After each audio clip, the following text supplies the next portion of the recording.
ऋग्वेद, जो कि भारत का सबसे प्राचीन और पवित्र ग्रंथ है, जो आयुर्वेद के बीज रूप का संदेश देता है, जिसमें मनुष्य और प्रकृति के संबंध को व्यक्त किया गया है। ऋग्वेद के मंत्रों में जीवन की उत्पत्ति, रोग के कारण और उनके समाधान का वर्णन मिलता है। यहाँ स्वास्थ्य का अर्थ सिर्फ रोग मुक्त होना नहीं था, बल्कि मनुष्य का संपूर्ण विकास था, शारीरिक, मानसिक और आत्मिक। ऋग्वेद के वैदिक ऋषियों का मानना था कि मानव शरीर प्रकृति के पंच महाभूतों यानी पृथ्वी, जल, अग्नि, वायु और आकाश से निर्मित है। जब ये तत्व संतुलन में होते हैं तो शरीर स्वस्थ रहता है, लेकिन जैसे इनमें असंतुलन आता है, शरीर रोगों से ग्रसित हो जाता है। ऋग्वेद के इसी सिद्धांत पर आगे चलते हुए अथर्ववेद ने इस ज्ञान को आयुर्वेद के रूप में एक व्यवस्थित चिकित्सा प्रणाली में डाला। इसमें पंच महाभूतों के संतुलन को बनाए रखने, रोगों के कारणों को समझने और जड़ी बूटियों तथा प्राकृतिक साधनों से उपचार करने की विधि बताई गई है। साथ ही ये भी स्पष्ट किया गया है कि रोग केवल शारीरिक नहीं होते, बल्कि मानसिक विकार भी रोगों के मूल कारणों में से एक है। और यही से जुड़ता है आयुर्वेद का एक और पक्ष,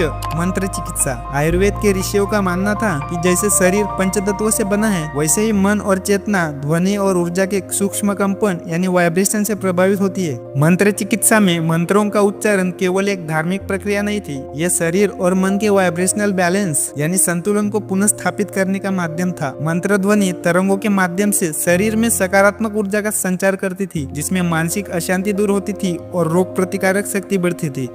इसे ही आयुर्वेद में मंत्र चिकित्सा कहा गया है। इस प्रकार आयुर्वेद ने न केवल जड़ी बूटियों और प्राकृतिक तत्वों के माध्यम से शरीर के रोगों का इलाज बताया, बल्कि मंत्रों और ध्वनि के माध्यम से मन और आत्मा के विकारों का भी उपचार संभव बनाया। इस तरह ऋग्वेद ने प्रकृति और शरीर का रिश्ता बताया, अथर्ववेद ने उसे चिकित्सा का रूप दिया और आयुर्वेद ने उस ज्ञान को शरीर, मन और आत्मा तीनों के संतुलन की संपूर्ण प्रणाली में बदल दिया, जहाँ ध्वनि यानी मंत्र, वनस्पति यानी औषधि और प्रकृति यानी तत्व, ये सभी मिलकर स्वास्थ्य का आधार बनते हैं। इन आधारों को और अधिक विस्तार देते हुए अथर्ववेद ने जड़ी बूटियों के ज्ञान को नई ऊंचाइयों तक पहुंचाया। केवल हर्बल मेडिसिन तक सीमित न रहकर इसमें शरीर के डिटॉक्सिफिकेशन यानी विषनाश और प्यूरिफिकेशन यानी शुद्धिकरण, इनकी संकल्पना भी विस्तार से बताई गई है। विभिन्न रोगों के निवारण हेतु जड़ी बूटियों का प्रयोग केवल लक्षणों को दबाने के लिए नहीं, बल्कि शरीर को भीतर से शुद्ध कर तंदुरुस्त बनाने के लिए भी किया जाता था। और इन सभी प्रयोगों का मूल आधार वही था, पंच महाभूत सिद्धांत। ये माना गया कि मानव शरीर इन पंच तत्वों का समुच्चय है और रोग तभी उत्पन्न होते हैं जब इनमें से एक या अधिक तत्वों में असंतुलन आ जाए।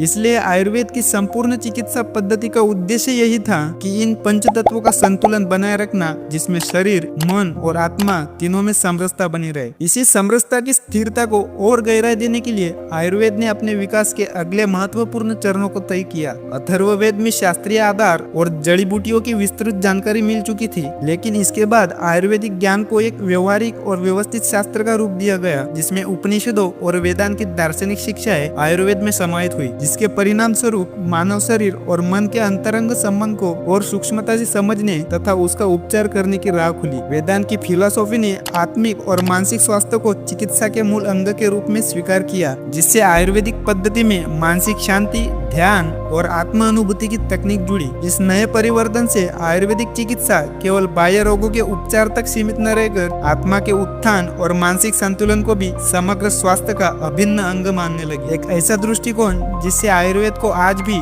जीवन के प्रत्येक आयाम में सामंजस्य स्थापित करने वाली परंपरा बनाकर रखा है। यहाँ तक हमने सिद्धांत समझ लिए, लेकिन यहाँ एक सवाल आता है कि ये आयुर्वेद आखिर बना कैसे? इतने विशाल और गहन शास्त्र को आकार किसने दिया? इस सवाल का जवाब खुद उसी गूढ़ विज्ञान की परतों में छिपा है। पंच महाभूतों की ये चिकित्सा पद्धति, मंत्रों की ध्वनि, जड़ी बूटियों की शक्ति और वेदांत की चेतना, सब मिलकर जिस आयुर्वेद को जन्म देती है, वो एक अद्भुत विज्ञान बनता है। लेकिन यहाँ एक और सवाल उठता है, क्या यह ज्ञान बस यूं ही हमें मिला? क्या पूरी चिकित्सा प्रणाली अपने आप में विकसित हो गई थी? नहीं, इसके पीछे कुछ ऐसे ऋषि, महर्षि, कुछ महाज्ञानी पुरुष जिनकी दृष्टि ने सिर्फ शरीर को नहीं, आत्मा तक को देखा, जिनकी लेखनी ने हजारों वर्षों तक अमर रहने वाले ग्रंथों की रचना की और जिनकी साधना ने आयुर्वेद को केवल उपचार नहीं बल्कि जीवन का शास्त्र बना दिया। आखिर कौन थे वे लोग? कौन थे वे महान तपस्वी जिन्होंने रोग नहीं, रोगी को समझा? तो चलिए जानते हैं उन महान व्यक्तित्वों के बारे में जिनके बिना शायद आज आयुर्वेद का अस्तित्व ही ना होता।